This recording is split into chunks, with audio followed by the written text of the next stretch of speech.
Et ce travail consiste à purifier le corps. Purifier le corps. Qu'est-ce que signifie purifier? Qu'est-ce que signifie le cœur? Puisque là, on est au centre même de la démarche d'aller au désert. Qu'est-ce que signifie ces deux mots? À nouveau, je vais repartir du grec. Purifier vient de la racine katar, en grec. C'est une racine qui a donné beaucoup de mots, de verbes, d'adjectifs, de définitions. Je ne pense pas qu'on puisse dire qu'il est dans son mental. Je ne pense pas qu'on puisse dire qu'il est là. Il est dans son cœur. Il est descendu dans cet espace intérieur, le centre. Quelques équivalents. En grec, il y a un autre terme, et qu'on trouve dans les évangiles aussi, qui est synonyme, c'est pneuma, tout à fait synonyme de cardia. Cœur, pneuma, se traduit par esprit en français. Spiritus en latin, esprit en français. Mais pas esprit, on le comprend nous en français avec le temps, comme la partie rationnelle de l'être humain, comme l'intellect. Pour les anciens, il y avait d'autres mots pour désigner. Ce n'était pas ça. Pneuma dit beaucoup plus, d'ailleurs le souffle. Pneumatique, apnée, pneumonie, tout ça, quelque chose qui a rapport avec le souffle. Avec quelque chose qui passe, qui nous traverse. Pas quelque chose qu'on possède d'ailleurs. Quelque chose qui nous traverse et qui nous fait vivre. Le souffle. Le souffle. Spiritus, c'est ça. Inspire, expire, aspire, etc. Spire, c'est aussi, ça désigne aussi ce mouvement. C'est quelque chose qui traverse l'homme. Roua en hébreu, roua, même chose. On est dans une signification qui n'est pas mentale, qui n'est pas intellectuelle, qui n'est pas rationnelle, qui est de l'ordre du centre, qui est de l'ordre du souffle. Le lieu du souffle. Tout le monde a certainement eu, une fois ou l'autre dans sa vie, quelque chose qui est venu s'imposer sans que ça soit le résultat d'une réflexion, d'une analyse, d'un temps où on a réfléchi. On peut avoir tout d'un coup une intuition qui vient, une image, un mot, quelque chose qui vient, dont on ne sait pas d'où. Je fais ce geste-là parce qu'on a l'impression que ça vient du fond. Ça vient je ne sais pas où. Je suis le lieu de cette chose-là qui apparaît, qui naît en moi. À un moment donné, dans une circonstance, parfois de manière tout à fait étonnante, sans que je m'y attende. Une intuition, que je n'écoute pas nécessairement, que je renvoie vite. Il y a quelque chose qui est de l'ordre du souffle, qui monte, qui vient. Il n'y a pas d'obligation. Je peux avoir quelque chose qui m'impacte de manière énorme dans ma vie, qui me fait un choc, un bouleversement monumental, et je peux ne pas en tenir compte, il n'y a aucune obligation. Mais ça reste là. Ça peut être plus tard. Ça peut être à la fin de ma vie. Je connais des gens qui, sur leur lit de mort, se sont souvenus de choses qu'ils avaient vécues.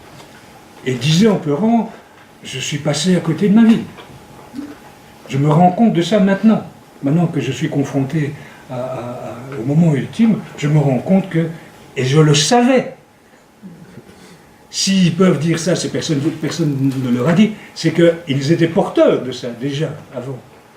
Et puis ils n'ont pas eu l'occasion ou le courage, peu importe, d'entendre, puis peu importe. Les ouvriers de la dernière heure, ils ont le même salaire. Ça peut être la dernière minute, la dernière seconde, ça n'a pas d'importance, puisque le salaire c'est Dieu. Ça n'a aucune importance. Le moment où on commence. Et c'est très secret. Mais on sait, il y a quelque chose en nous qui sait, et qui de temps en temps est éveillé, est titillé, mais libre, liberté totale. De l'autre côté, pas trop. On doit faire avec.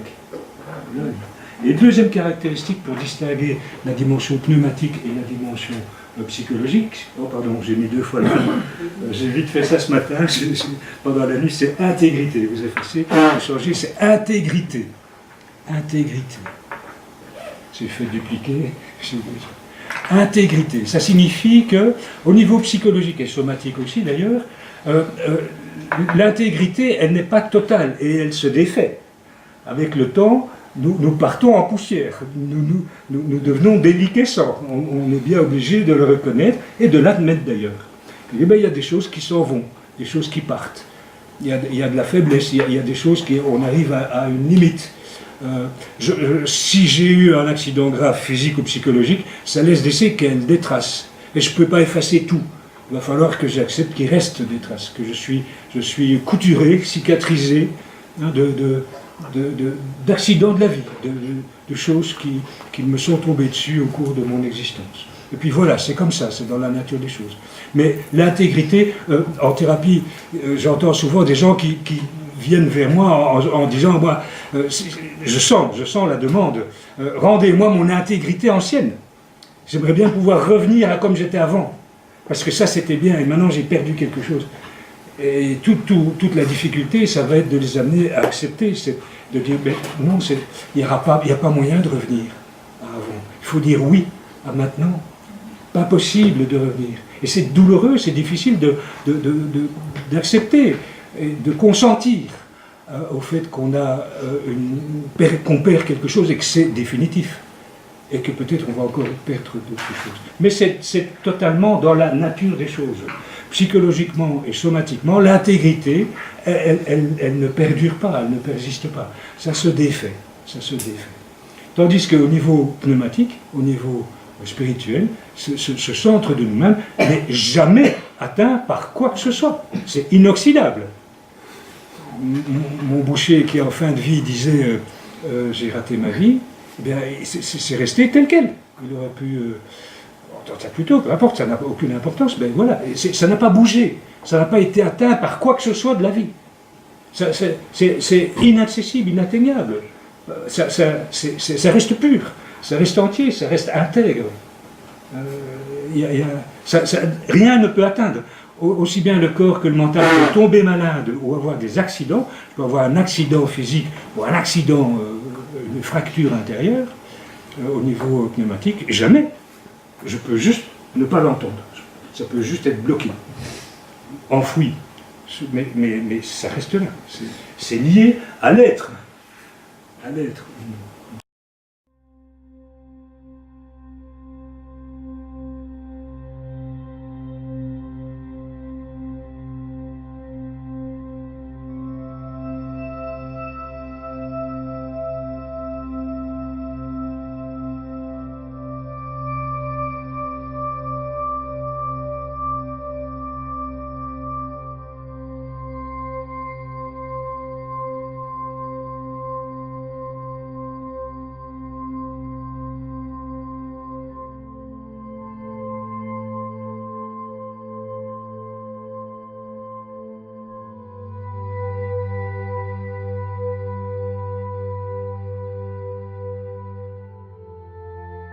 Des paroles qui les ont atteints en plein cœur, une vie qui les a bouleversés et qui leur a plu, qui leur a donné de l'appétit. Et disent, mais ça, je sens au fond de moi-même que c'est la vérité. Je sens que c'est vrai. Je goûte, j'ai envie d'y goûter davantage. J'entends au fond de moi-même que oui, là, il y a une espèce, ça tombe bien droit et juste en moi. Ça ne fait pas, ça tombe avec sérénité. Dans le fond, je sens que je touche de la vérité. Quand Christ dit, je suis le chemin, la vérité et la vie, il ne dit pas, j'ai la vérité. Il dit, je suis dans cette vérité d'être. Je ne dévie pas de cela. Je suis dans une vérité, je suis dans la vérité. Je suis la vérité, puisque je suis entièrement dedans. Qui me suit peut comprendre le chemin. Chacun doit faire ce chemin à sa façon, mais en se raccordant à lui, on sent, parce que lui, il est totalement dedans. Donc, on peut mieux sentir. C'est une question de familiarité. Et eux, c'est ça. En quelqu'un, en sa vie et en ses paroles.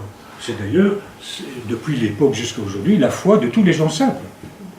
Ce qu'on a appelé, parfois avec un peu de moquerie, la foi du charbonnier. On le dit, je le crois.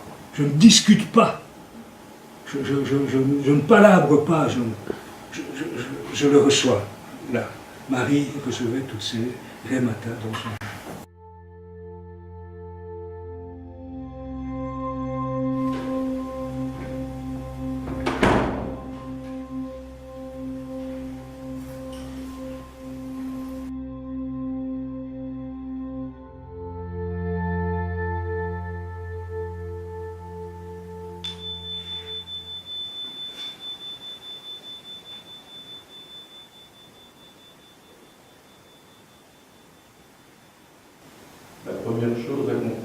propos de la méditation,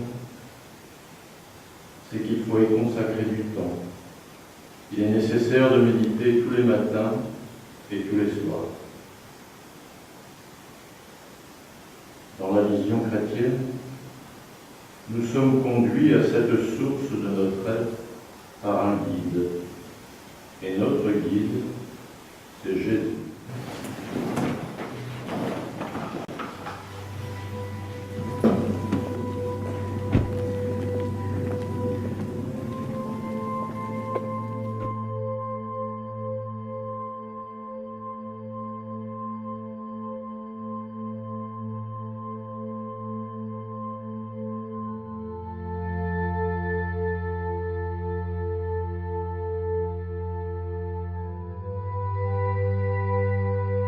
L'ange du Seigneur établira son camp autour de ceux qui le craignent, et il les délivrera.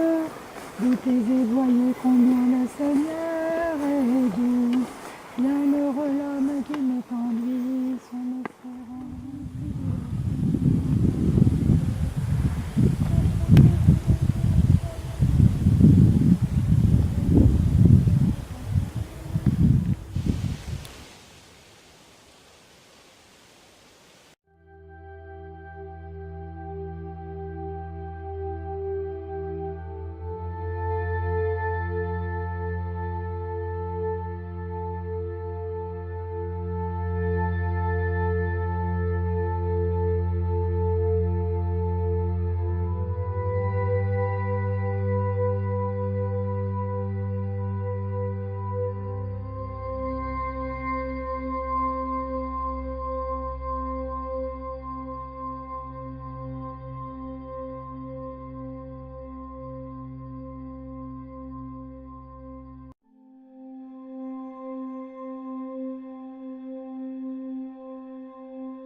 C'était la voix de Satan qui avait commencé à pénétrer en moi afin que je haïsse, que je déteste. Alors j'ai prié Dieu, car j'avais compris qu'il s'agissait de Satan.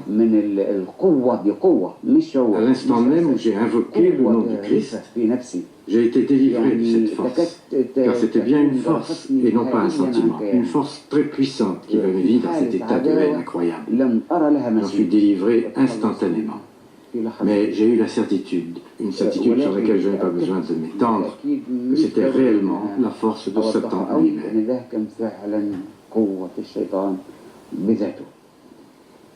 يميل الإنسان لازم الإنسان يشوف يطلع عشان إيه؟ أنا طلعت عشان طريق أمشي فيه على طول. انت جيت هنا بقى عشان تهرب من الشر اللي في العالم ولا عشان تواجه الشر؟ أهرب من الشر في العالم. هو أنا كنت ما هو أنا لو ماشي على عشان أهرب من العالم. الطريق بتاعي هو أنا بقول لك واحد، سواء كنت في العالم أو هنا أو في أي حتة كانت ماشي في طريق ما ميلش لا يمين ولا شمال. خلاص أنا خرجت متوحد فردي، عايش فردي. بس لقيت الشر هنا كمان؟ في حتة ما يكونش فيها الشيطان. هو المحاربة بتاعت الإنسان إيه؟ أفكار، يميل للفكر الشرير يميل له، ما امشيش على الطريق اللي أنا عاوزه، أمشي على الطريق بتاعي أنا بس، اللي أنا خارج له عشاني من بيتي ومن بلدي، عشان الطريق بتاعي بس، ليس غير. رجل دين رجل دين.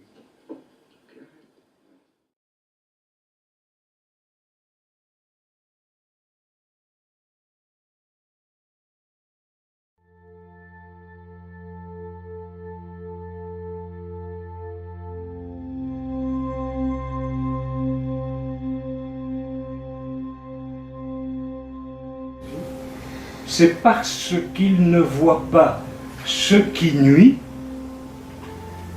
que le recueillement est bon. C'est une analyse assez fine ici.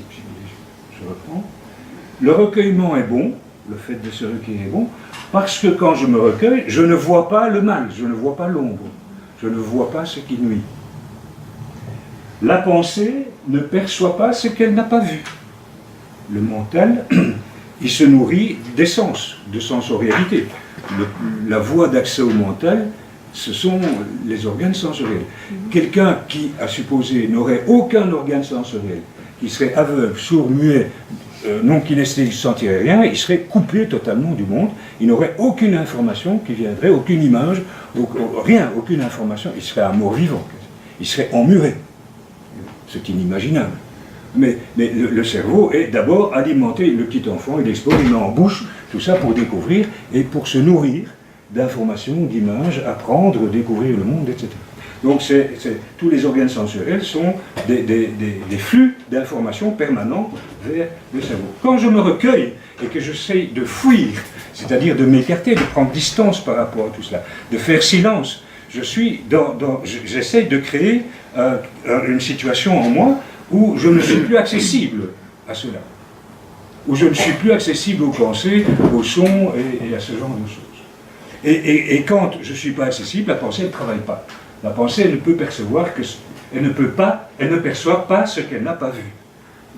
Elle ne s'occupe pas de ce qu'elle n'a pas reçu comme information, ou de l'imagination, la mémoire, la projection, tout ça. Et ce qui ne se trouve pas en elle, dans la pensée, dans le mental, ne met pas en mouvement le souvenir et l'imagination. Le souvenir, le passé, l'imagination future, ça ne l'excite pas à commencer à naviguer, ce qu'elle fait habituellement. Et ce qui ne met pas en mouvement la mémoire n'excite pas la passion. Il y a une espèce d'analyse là, de tout un enchaînement intérieur de ce qui se passe par rapport à la pensée et en quoi le recueillement est bon. On demande à un vieillard, qu'est-ce que l'humilité?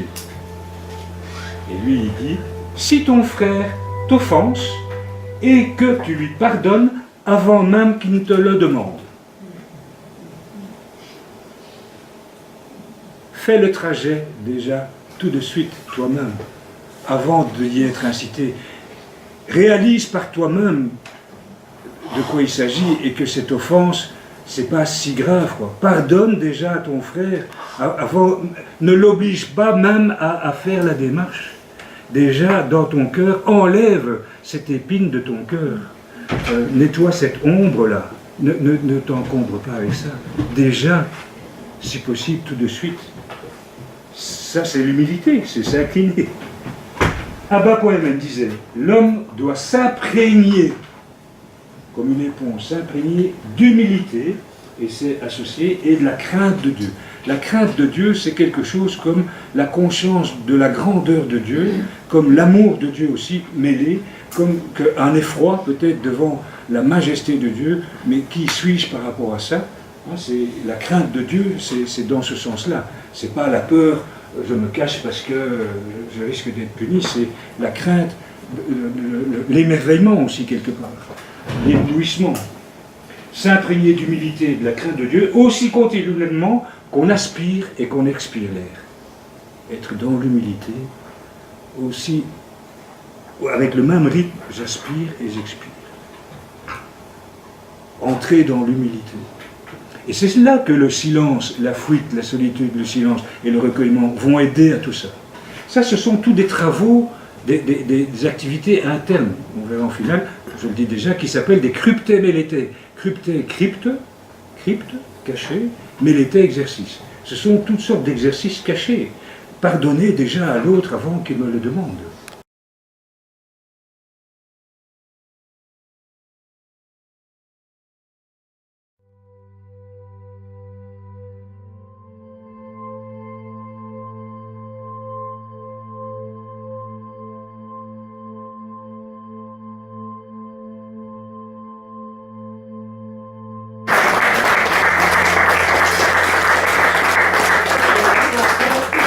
Ce fut un plaisir.